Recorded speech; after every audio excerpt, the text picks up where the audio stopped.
situation of how I'm feeling for you. Ooh, girl, you're blowing my mind. Can't find the words to tell you just what I'm feeling for you. Let me lay it on the line. Y'all know when I hear my theme music, boy, I get hyped, y'all. Ladies and gentlemen, that's the theme music. You know what time it is. I gotta let Mr. Jammin' J. Lamont sing to y'all a little bit more.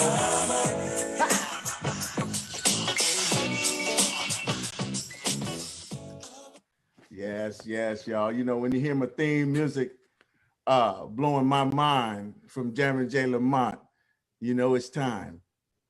So I want to welcome and say hello and welcome to everyone to In the Room on TAAN TV, the African American Network, where we have a local feel and a global reach. I'm your host, Vance Bradford, along with my main man, my co-host, Mr. Philip Townsend.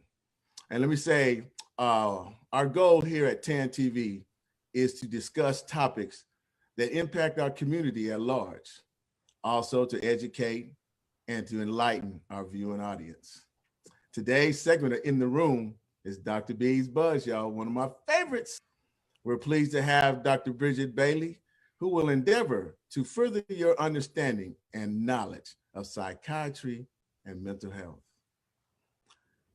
Dr. Bailey is a professor of psychiatry at UT Health San Antonio and the training director of the Child and Adolescent Psychiatry Residency Program.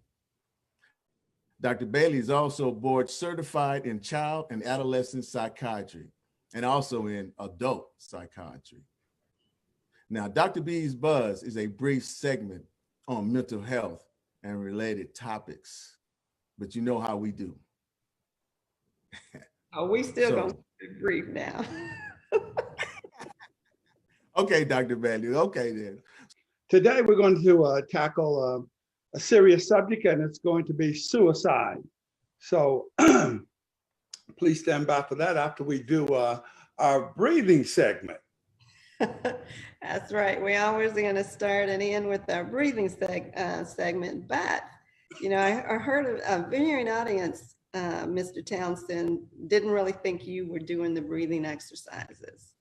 They said they could really see Vance into the breathing exercises, but they were having some doubts about your participation.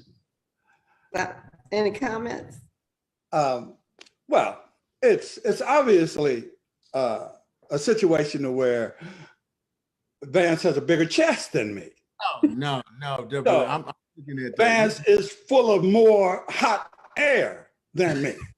Now, you got to utilize that snout. That's what not. You know, it has to be one of those kind of things because I'm doing it. Can I help it because I didn't decide to do pet development? No.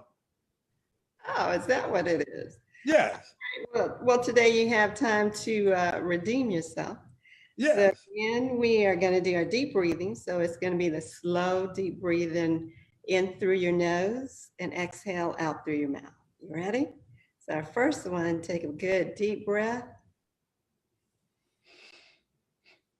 Hold it, hold it, hold it. Release. All right, breathe in through your nose. Hold it, hold it, hold it. Release. And one more time, breathe in through your nose. Hold it, hold it, hold it, and release.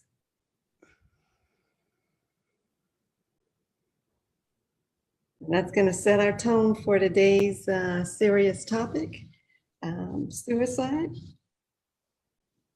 Well, I hope that works with other people in the viewing audience, because all I did was mimic Vance's motions, but I still did the same breathing technique. So, in other words, if I do it like,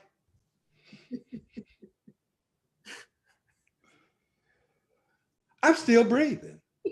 I'm still alive. All right, well, we'll give you A and an E for effort, right? You know it. We'll give him that praise. Well, Yo, let's go ahead and go. okay. Before Dr. Bay, I asked my my intense first question. That one that throws every time. Dr. Bailey, I'm kind of puzzled. A little, I'm just kind of confused a little bit. On my first question is, why are we, talking about suicide? When we're talking about suicide, one is in the United States, it is the second leading cause of death from ages 10 to 34 years of age. Another factor while we're talking about suicide today is among Black children age 5 to 12. These are little bitty ones. They're 2 times as more likely to commit suicide than their white counterparts. So we're talking our babies are killing themselves in the Black community at a higher rate. And it's the time that we have this conversation about suicide in the Black community and in our communities at large. Okay, well, that sounds great. Dr. Bailey, there's a myth, and these 2 researchers, Kevin Early and Ronald Akins, they did research. And it said, and this is like approximately 30 years ago they started, that they interviewed some African-American pastors. And, of course, the concern was about Black people and suicide.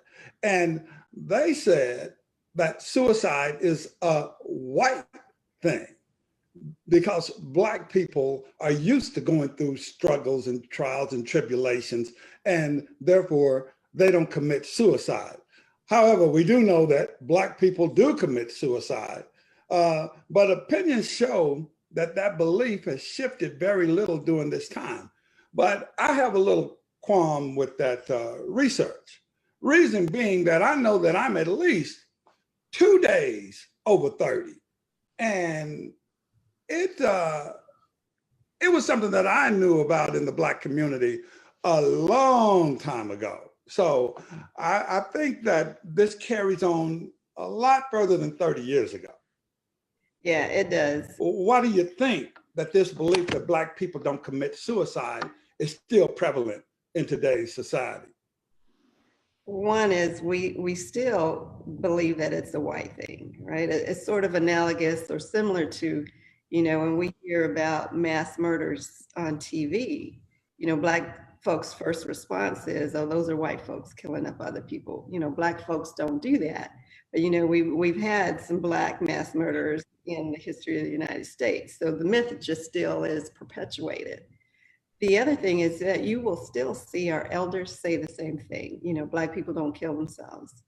Some of the churches still, that's the message you might get from some of your churches, but churches are coming into the current century of that they know they are sometimes on the front line to help their people deal with mental health issues, and mental health issues still is suicide. But the teachings of the Bible and other things, they might tell you that, or we don't do suicide because we don't want to go to hell. But then also is just the stigma of mental health. But Black folks, we always like to keep our business behind closed doors. So if there's a suicide in a Black family, you may not know about it, right? Everyone gets the message, you don't talk about our business outside of the house. So there's a lot of reasons as to why that myth is still perpetrated and believed among Black communities and probably other communities besides our own. Thank you. Wow. Well, Dr. Bailey, when you mentioned about our babies committing suicide, that really kind of touched that. I kind of had an idea about adults, but when you hear about our kids, our babies, man, that was something there. So my question is, can a one size fits all approach, work when it comes to our identifying suicide risks? So in one simple word, no. right? Because each person is unique and their situations are unique. You also have, there's cultural differences, whether it be cultural differences based on race and ethnicity, rural versus urban. Then you also have age differences and male versus female differences. So one size approach just doesn't work. You might have some generalizations, but our goal is to make our treatment, targeted to you as a person. So diagnosis, treatment are, we have generalizations, but we really want to make that effective for you and what's going to work for you. So looking at the risk factors of suicide, looking at what treatment approaches may work or diagnosis is all going to be individualized and unique. Thank you. Okay, Dr. Bailey, this nation is at this point in time going through a situation where people are out and demonstrating for racial and social justice and all for Black people. But could you talk about the role that racism plays in Blacks committing suicide? So racism or exposure to racism increases our stress, right? So if we have increased stress, that impairs our ability to function in certain ways. If you're undergoing daily microaggressions, so when I say microaggressions, that's more of the insults, the dismissals, the disregard, the things that happen to you every day as a Black person. And that term microaggressions, as an aside, was actually coined by a professor of psychiatry, a Black professor of psychiatry at Harvard, Chester Pierce, way back in 1970. So that term microaggression, and that he termed looking at how non-African Americans treat African Americans, is now coming into popular play, that you hear it a lot on social media, TV, wherever you go in the education system. And all of those things, increases our physical and mental health issues, right? If you're going through the stress reaction, that increases your cortisol. And so it puts us at risk for all those physical and mental health issues.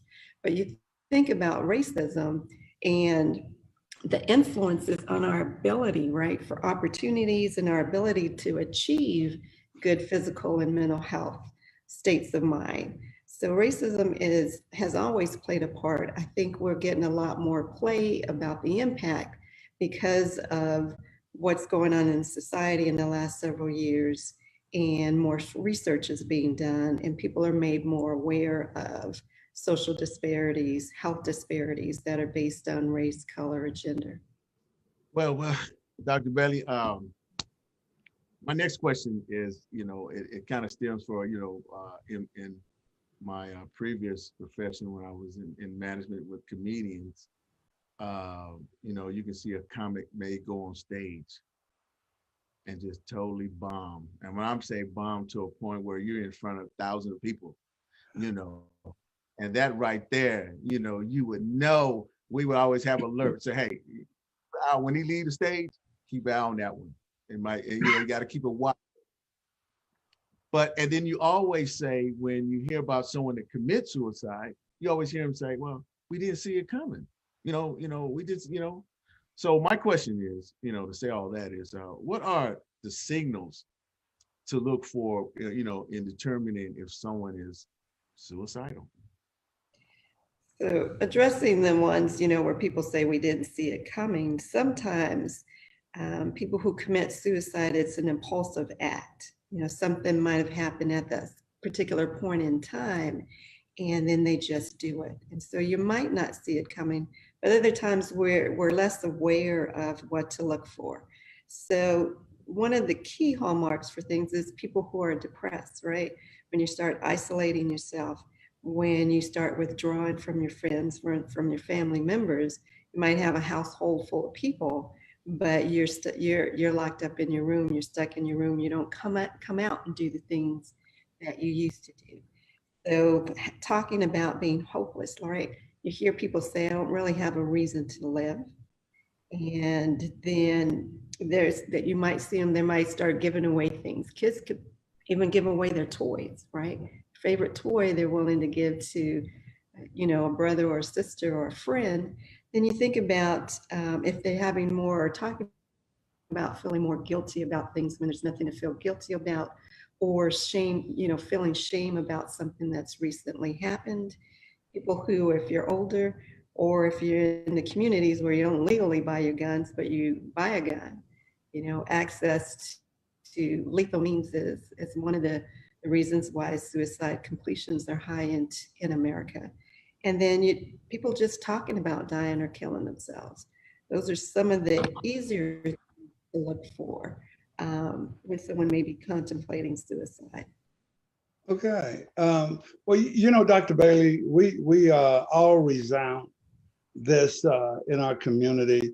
You know, you can't tell me this or you can't tell me that because you're not Black. You don't understand what's going on with me.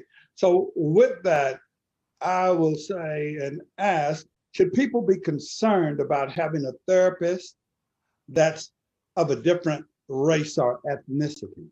You know, at times it's beneficial, and that may be what you feel like you need, but it doesn't take a Black person to treat Black people. What you're looking for in a good therapist is someone who is very open-minded, who is aware that structural issues, race issues impact mental health and how you deal with things and how they might impact you as a person, a kid, or your family, and their willingness to hear you out and their willingness to learn more things about you and your culture and your race.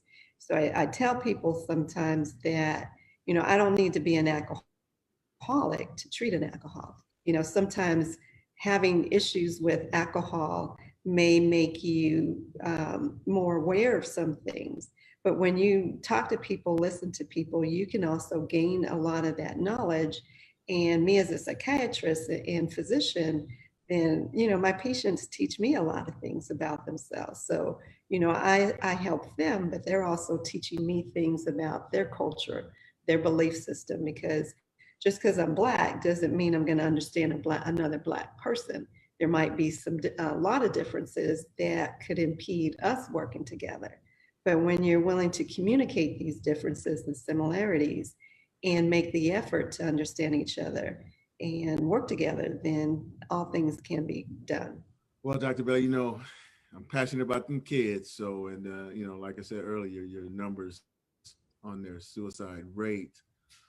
So when is the appropriate time to seek, you know, professional help for children that have suicide thoughts? So one of the first things is parents, adults, you should always listen to yourself. If you have a concern about their safety, you're not sure why, that's one of the reasons, then you should really seek help. Other things when they start making a plan, right? Because everyone who thinks about killing themselves doesn't need to be in the hospital. But if you have a plan on how you might kill yourself, if you hear people talking, they have a plan, that is definitely to seek treatment because you're coming closer and closer to trying that act or attempting to kill yourself. So those are some of the main things that we think about. But another one that most people don't associate with attempts to kill themselves, if you're one of those persons who has a mood disorder, depression, bipolar, or if you have schizophrenia, you might hear voices telling you to kill yourself. And you might feel, you know, if you've been hearing them for a time and you're depressed, you're sad, the more you hear them, the more at risk you are to doing what the voices say. So anytime you hear things of those nature, it's a definite time when you need to seek professional help. Okay. Well, you know, Dr. Bailey, we've hopefully established in the minds of Black people today that Blacks do commit suicide. With that, I'd like to say that UT Health San Antonio is in no way affiliated or associated with the views expressed by Dr. Bailey, TAAN TV, the African American Network, or any of its participants. The situation of how I'm feeling for you. Ooh, girl, you're blowing my mind. worst and